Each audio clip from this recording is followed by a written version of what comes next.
નમસ્કાર. નમસ્કાર. શું નામ તમારું? લલિતાબેન. ક્યાં રહેવાનું? કામરેજ, સુરત. લલિતાબેન, તમને કંઈક પ્રોબ્લેમ હતો? શું પ્રોબ્લેમ હતો? મારા ગોઠણ બહુ દુખતા. 7-8 વર્ષ થઈ ગયા. હું રોટલી ન બનાવી શકતી, ઊભી ન શકતી, ગોઠણ પલોઠી ના વારી શકતી. બરાબર. તો એના માટે તમે કોઈને બતાવ્યું હતું? અને ડોક્ટરને? ભાવનગર, અમદાવાદ, સુરત બધાય બતાવ્યું હતું. એટલે ભાવનગર, અમદાવાદ, સુરત 3 જગ્યા ઉપર મતલબ અલગ અલગ ડોક્ટરોને બતાવ્યું. તો ડોક્ટરનું કહેવાનું શું હતું બેન? ડોક્ટરે કીધું કે તમારા ઘસારો છે બરાબર. તો ઓપરેશન કરાવવું જોઈએ એમ.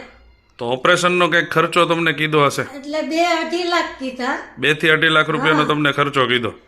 પણ અત્યારે તો તમને સંપૂર્ણપણે સારું છે. હા, સારું છે. તો એ સારું શેનાથી થયું તમને? અમે પછી મોબાઈલમાં વિડીયો જોયો. હા.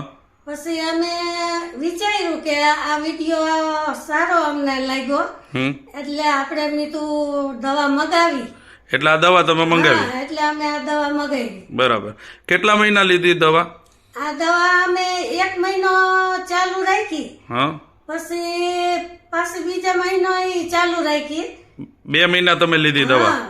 તો 2 મહિનામાંથી અત્યારે તમને સંપૂર્ણપણે સારું છે? બહુ સારું થઈ ગયું. તો એ કઈ દવા છે જરા બતાવશો?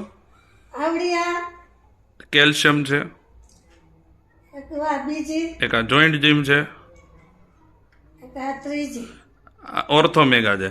આ 3 દવાનો કોર્સ માત્ર તમે 2 મહિના કર્યો છે? હા. બરાબર. તો આ 2 મહિના તમે કોર્સ કરવાથી અત્યારે સંપૂર્ણપણે તમારાથી બધું કામ થાય છે? હા, બધું દુખાવો હાવ વયો ગયો. મતલબ અત્યારે તમે જે કહેતા હતા કે હું ઘરનું કામ ન કરી શકતી, ઉઠક બેઠક, બધું કામ હું કરી શકું. અત્યારે સંપૂર્ણપણે બધું કામ તમારાથી કોઈ થાય છે? દુખાવો નહીં. બરાબર. તો તમે આ દવા લેવાથી ખુશ છો? હા, હું ખુશ છું. તો લોકોને આ દવા બારામાં શું સંદેશો દેવા માંગો છો? હું લોકોને કહેવા માંગુ છું કે તમે આ દવા ચાલુ કરો.